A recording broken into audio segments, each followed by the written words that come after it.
EA Games. Challenge everything.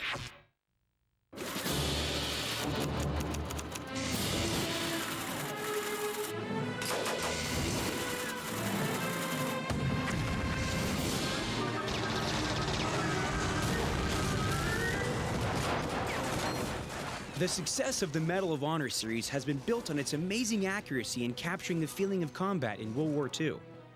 For the latest game in the series, Medal of Honor: Rising Sun, the player fights his way through the Pacific Theater as Marine Corporal Joseph Griffin. To ensure accuracy and compelling gameplay, the team from EA Los Angeles went to the ends of the earth to visit the sites of some of the most infamous locations of the war. These included the bridge over the River Kwai, Guadalcanal, Singapore, and Pearl Harbor.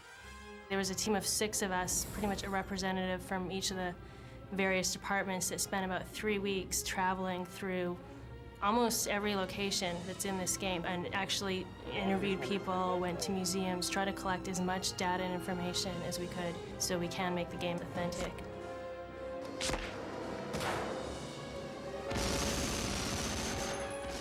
"18 days of grueling hell."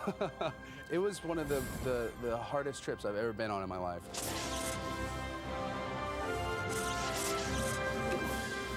One of the most compelling levels in the game has Corporal Griffin trying to destroy the infamous bridge over the River Kwai by derailing a train traveling the span. There, the team discovered that the bridge was not exactly what they expected. We started in Thailand, and we went out to Kanchanaburi, which is where the actual bridge over the River Kwai is. And we got a lot of not only good physical reference, but being there really gives you a sense of why these things are important. Everyone has seen the movie, and if you see the movie, it looks like it's this massive bridge that spans this massive river, and it's just not the case. The bridge is tiny. There were instances where we're trying to walk along on the bridge, and you have to literally move over to the right-hand side to let a couple of people pass you, then move back over into the middle and walk. So it's this really, really narrow bridge to the point where we were almost scared of falling off of it in certain places.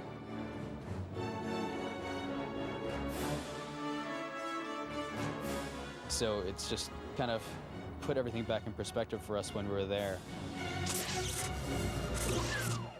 During the war, Marines on the island of Guadalcanal were constantly bombarded by gun emplacements, which they named Pistol Pete. In the level by the same name, the player must destroy them in order to lead the assault on Henderson Field. Capturing the look, feel, and sound of this environment was very important to the team.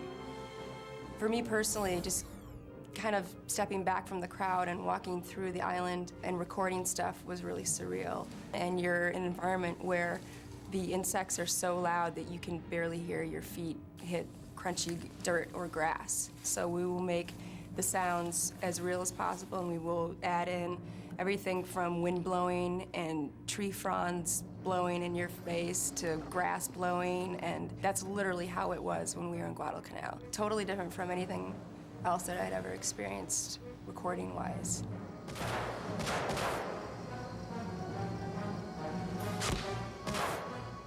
Those were definitely the most harrowing of jungles that we went through. It looked like it must have looked back during World War II. Tall grasses as tall as a man's head. We were trekking through that.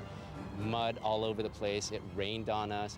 There were instances where we were walking along a path and one of our guides would tell us, be sure when you're walking around, to look on the ground. If there's open ground, you're sure to find something. We went through and actually got to discover sites that were still there, that still had live rounds, some that actually still had bones in them. And then we crested a hill and came up on a foxhole that they had dug out the day before for us, and there were probably about 25 live mortar rounds in this pit that we were able to just handle, pick up and look at that were still live. And they were in this beautiful, pristine setting that had been the location for a huge battle about 60 years ago.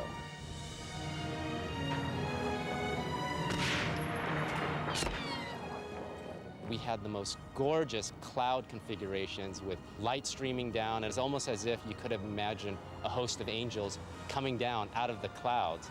And yet, we're trying to imagine conducting warfare on this beautiful, beautiful paradise setting.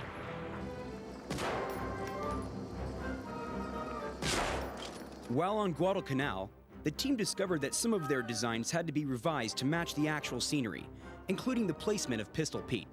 We were visiting this field that they had littered hunks of airplanes and tanks and all this stuff that had been scattered around, they kind of put in one mini field in the jungle. And while we were there looking around, we looked off in the distance, and there was this nice rolling green hill. And Chris Cross, the lead designer of the game, he pulled me aside and said, well, okay, right there, that's Pistol Pete, that hill. And our initial concepts and initial storyboarding of that level, it had shown the Pistol Pete Mountains as being very rocky, not very much vegetation on it whatsoever, and it turns out that that doesn't exist in Guadalcanal. So that right there is a one-to-one comparison of what's going on in the game. One of the main goals of Medal of Honor Rising Sun is to find Yamashita's gold. And in Singapore, the player will need to use stealth to find crucial information leading to its capture.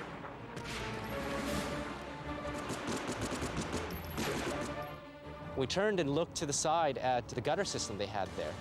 And, you know, it was destroyed and had a unique feel to what you would imagine with a gutter system. And Chris and I just started talking. We're like, hey, you know, that would be really cool to incorporate into the game of like a stealth area or someplace you had to sneak into or hide in. I actually told Dan, our historical evaluator, hey, go jump in that. I want to get reference for how low you can go. Can you crawl through it? You know, how far can we go around in this thing? And instantly sparked. Okay, that's a great stealth point. And we had civilians just walking by and just looking at it, just thinking, what a bunch of idiots crawling around in our sewer system, you know? But we definitely did revise some of our gameplay based off of what we saw there.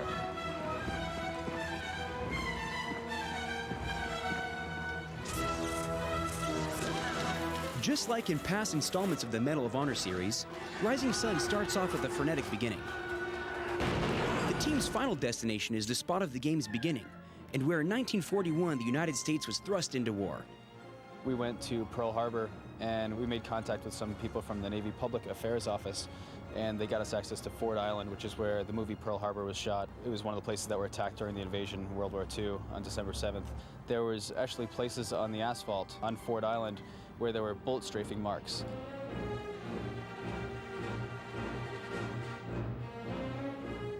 We went onto the Missouri, and being stationed on a ship is a lot different than you would think, because you always see submarine movies and they feel like they're huge and you can move around and play ping pong and crap like that, but it's really a tight environment and trying to get that sort of claustrophobic feel and imagining being trapped below decks with bombs going off right on top of you. That's absolutely important to try and get into the game, that paranoia of getting trapped inside a tin can.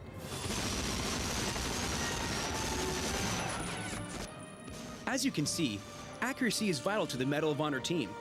Next month, we'll follow the team to the deserts of Arizona, where they researched vintage weapons and were trained in World War II style combat. Be sure to catch it.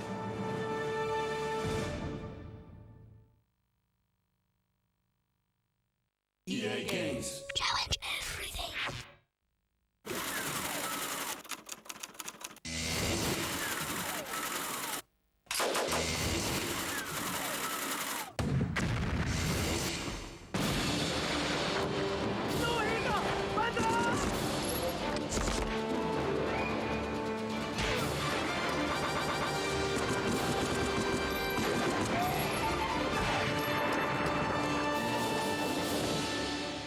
After their extended trip throughout the Pacific Theater, the team's next stop was Arizona, where they were recording sounds of both Japanese and American machine guns.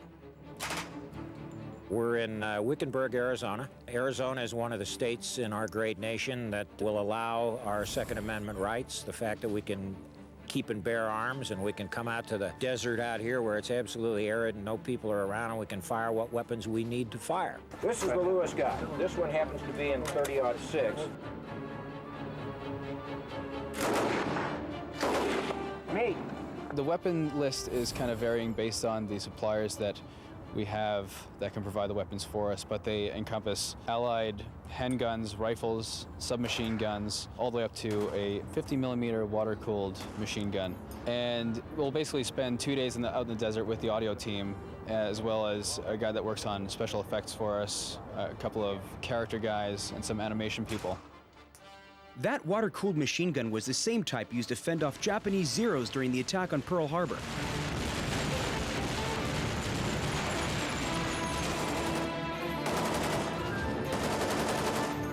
This is really cool. This is the water-cooled 50 caliber that we're going to be using on the deck of the California for the Pearl Harbor level. It took a lot of phone calls to get this one on set, so we're really excited to be out here filming this stuff today.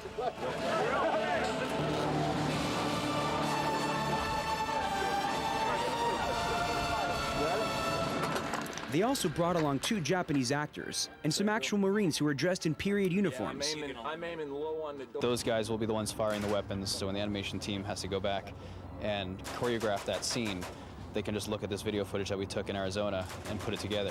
And at the same time, the character team will look at all the lights and everything and see how it's reflecting. And the special effects guy will be able to see how the muzzle blast will appear and what the recoil will look like. And the audio team will be able to get an exact representation for how that weapon in particular sounds. This is a U.S. rifle caliber 30 M1. Fires at a muzzle velocity of about 2,800 feet per second. There's a maximum effective range of Supervising the entire operation was military consultant Captain Dale Dye. I spent 21 years in the United States Marine Corps. When I retired from active service, I was a tremendous movie fan, in particular war movies. And what I found was that what I was seeing was not what I experienced. It wasn't the real thing. So I made up my mind that I was going to go to Hollywood and fix that. And so my thought was that just as we do in military training, you immerse the person in the lifestyle of a combat infantryman and then let him bring the truth to the screen. That was my theory. Everyone in Hollywood said, well, that's not necessary. It's called acting, Captain Dye. Captain Dye went on to work with some of the biggest Hollywood directors. We began to experiment with doing a first-person, really accurate World War II video game. When Steven Spielberg and Tom Hanks and I were in England and Ireland doing Saving Private Ryan. Steven Spielberg is a bit of a video game nut himself, and he brought me down there and he said, listen, we are going to design from the ground up a video game based on real-world World War II experiences.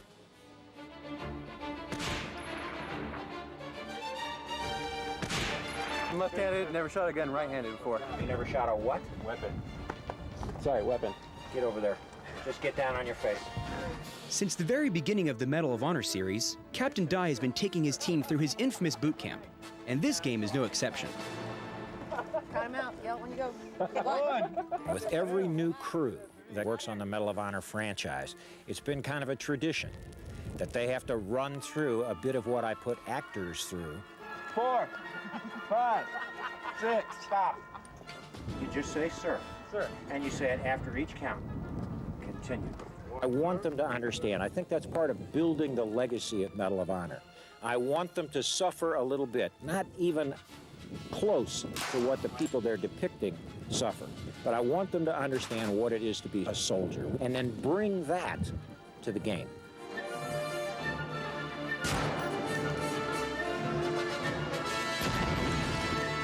Ultimately, it is the process of working with Captain Dye and several other military consultants that help bring the game to life. It's really great working with each and every one of our historical/military consultants because they understand the subject matter, that we're making a game, that we can only go so far into realism without impinging on the fun factor. Going through Guadalcanal, we're not going to give the player muddy socks and gangrene and, and malaria, right? But they try to fill us in on the feel of what's the historical significance of holding on to that island and the airstrip and the airfield. And to try and build that into our missions, it really makes a difference because even if 10% of people don't pay attention or even 80%, somebody in there is going to get that. And one of our big things is for both veterans and historical buffs to go, hey, that's exactly spot on. That's right. But still have a fun time playing the game.